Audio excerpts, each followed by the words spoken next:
Hi co-creators, Adrienne here, and today is Tuesday, September the 8th. It is day 20 of the Open Heart Challenge, and for me it is my season 3. And I'm so excited to be here. Isn't it great to be alive? It's been about a week since my last video, and it's been a pretty exciting week for me in my life. Now, excitement doesn't always mean good, but let's not make it bad either. I'm just saying exciting.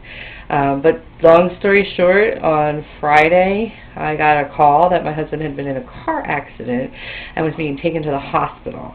And I was told to call the school. Now, my husband's a teacher, and the accident actually happened pretty much right outside the school.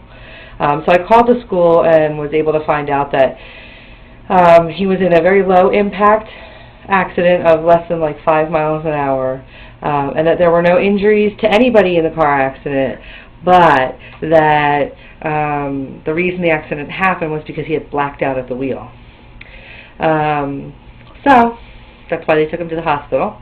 And of course I'm, obviously concerned, but in the meantime my husband had been trying to call me from the hospital, and I knew that he was obviously conscious, and that made me feel better.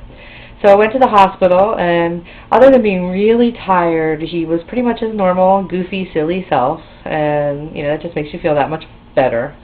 They had done some preliminary tests, and so far weren't able to find anything, so being concerned that it's not a good thing for somebody to black out at the wheel, that they would admit him. So they admitted him, and the next day went through another whole battery of tests. And the doctor had come in really early and said that if all the tests came back okay, that they would they would discharge him later that day. And so pretty much had a day full of tests, and by the end of the day, nothing had come back that they could find, so he was able to be discharged, and he was feeling pretty good.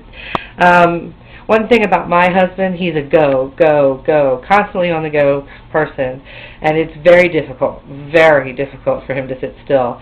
And in all of our time together, it was the first time he had been in the hospital, and I knew that it was very challenging for him to just sit still in a hospital.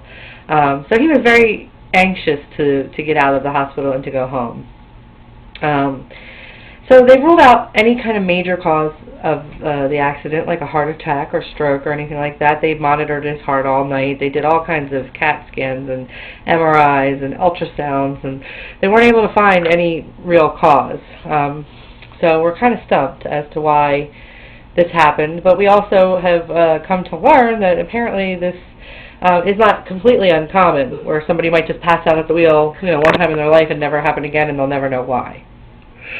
So I'm hoping that that's what it is, that it's something like a one-time thing, but we're really not sure. And since he got home from the hospital, he has had a couple of bouts of nausea and or dizziness, which is what started this whole thing. So that makes me go, So we're going to continue looking into this, try to come at it from every angle.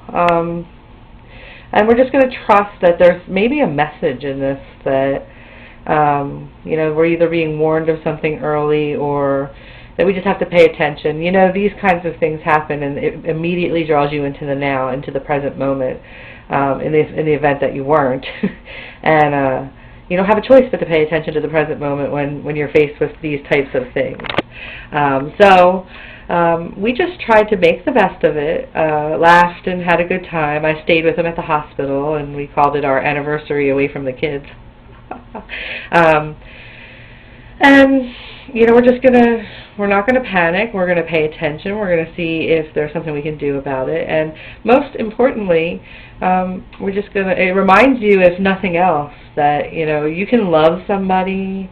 We all love the people around us. But do we show it enough?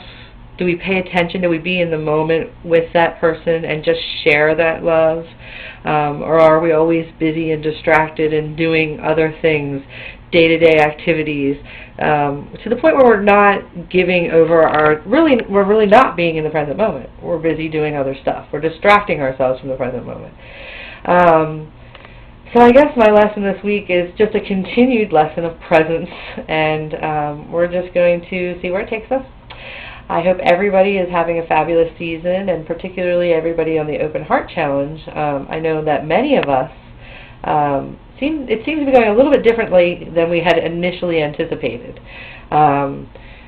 You know, there's so many of us that seem to have opened our hearts, and we are either releasing old emotions, things are coming up, or confronting things that needed to be confronted maybe in the past, or you know, maybe just right now.